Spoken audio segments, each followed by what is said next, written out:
മഠാധിപന്മാരിൽ ഒരാൾ ഈശോനാഥനുമായുള്ള എന്റെ അടുപ്പത്തെപ്പറ്റി അറിഞ്ഞപ്പോൾ ഇതെല്ലാം എന്റെ മിഥ്യാധാരണയാണെന്നും സഹോദരിയെപ്പോലെ പാപിയായ ആത്മാക്കളോടല്ല വിശുദ്ധരോട് മാത്രമേ ഈശോനാഥൻ ഇപ്രകാരം സഹവസിക്കുകയുള്ളൂ എന്നും എന്നോട് പറഞ്ഞു. ഇതിനുശേഷം എനിക്ക് ഈശോയിലുള്ള വിശ്വാസം നഷ്ടപ്പെട്ടതുപോലെയായി. ഈശോയുമായി എന്റെ രാവിലെയുള്ള സംഭാഷണത്തിൽ ഞാൻ പറഞ്ഞു, ഈശോയെ, അങ്ങൊരു മിഥ്യയാണോ? ഈശോ എനിക്ക് മറുപടി നൽകി, എന്റെ സ്നേഹം ആരെയും വഞ്ചിക്കുന്നില്ല.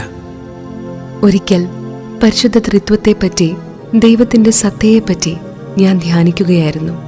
ദൈവം ആരാണെന്നറിയാനും ആ അറിവിൽ ആഴപ്പെടാനും ഞാൻ തീവ്രമായി ആഗ്രഹിച്ചു.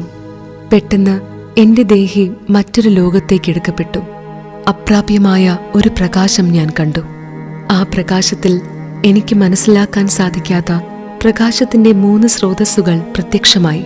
ആ പ്രകാശത്തിൽ നിന്ന് സ്വർഗത്തെയും ഭൂമിയെയും വലയം ചെയ്യുന്ന മിന്നലിന്റെ രൂപത്തിൽ വചനങ്ങൾ പുറപ്പെട്ടു. ഒന്നും മനസ്സിലാക്കാൻ പറ്റാതിരുന്നതുകൊണ്ട് ഞാൻ ദുഃഖിതയായി.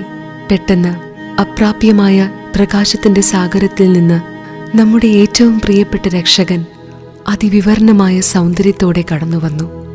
പ്രകാശിക്കുന്ന മുറിപ്പാടുകളോട് കൂടിയ അവിടത്തേക്ക് പറഞ്ഞറിയിക്കാൻ വയ്യാത്ത ശോഭയായിരുന്നു.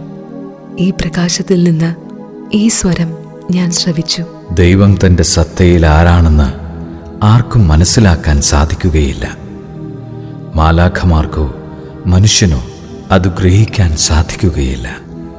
ഈശോ എന്നോട് പറഞ്ഞു, ദൈവത്തിന്റെ വിശേഷണങ്ങളെപ്പറ്റി ധ്യാനിച്ച് അവിടുത്തെ അറിയുക. ഒരു നിമിഷത്തിനു ശേഷം അവിടുന്ന് കൈകൊണ്ട് കുരിശടയാളം വരച്ച ശേഷം അപ്രത്യക്ഷനായി.